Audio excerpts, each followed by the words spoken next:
level, what you guys are doing is you're trying to create a marketplace for fractionalized equity ownership of oil and gas interests. The old saying, there's no new ideas, there's just old ideas repackaged and combined in an innovative way. The fractionalized ownership, artwork, gold, this is a trend that's happening. Have you guys done your homework and learned from the lessons of those different sectors and trying to take what's worked and what's applicable to oil and gas and apply it here? Can you walk through that brain exercise? Yeah, that's exactly right. I think you hit it on the nail in terms of what's out there, right? I mean, look, I think the most established one is Cadre in real estate. Their approach is a little different than ours. They went straight to kind of mass media outreach in terms of getting investors, right? They had a big initial investor that backs up the transactions, and then they essentially sell it directly to the retail individual once they acquire these properties. For us, we're kind of going top down, right? Probably starting family offices, BDs, RIAs.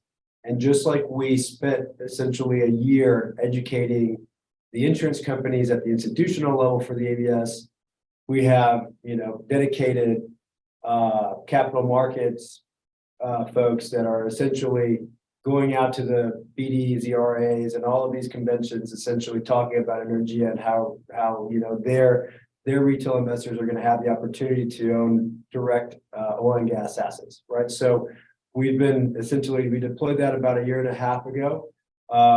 As John mentioned earlier, just 2 weeks ago, we essentially uploaded our first transaction. We're uploading our second transaction on. But our retail army is out there essentially reaching out to all these BDs and RAs. The question, I think, for everyone is, and the most important part, is developing the market. I think initially, just like the ABS took some time to get more investors in, I think it'll take some time to be able to fill, some large books straight from the retail market.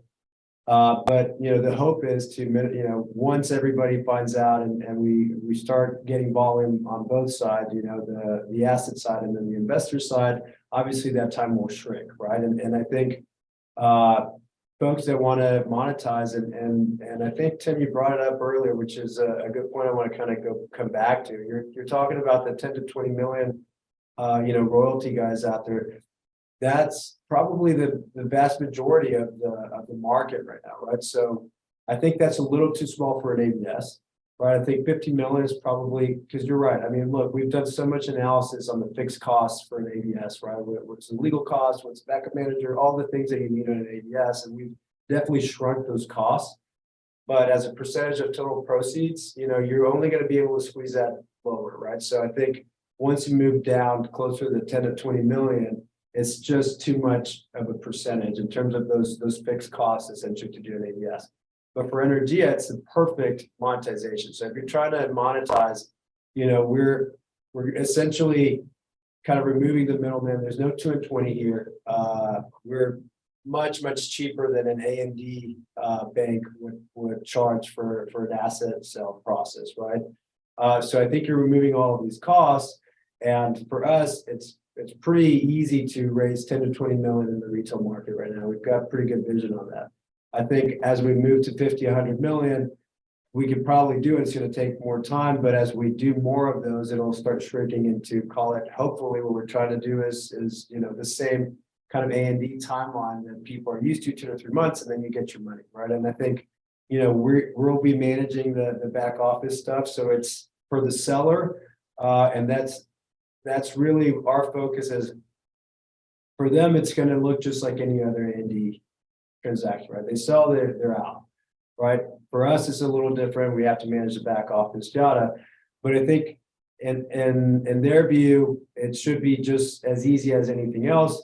On top of that, right, the real kind of prop value here is, look, if you're not selling to another royalty owner, and you don't have to worry about a G&A and corporate structure, we should be able to get them a better price, right? If we're strictly focused on providing a yield to our investors, then the discount rate that we can offer them is going to be better than what they can get in the market, right? And I think that's the real kind of value prop for the seller with energia.com.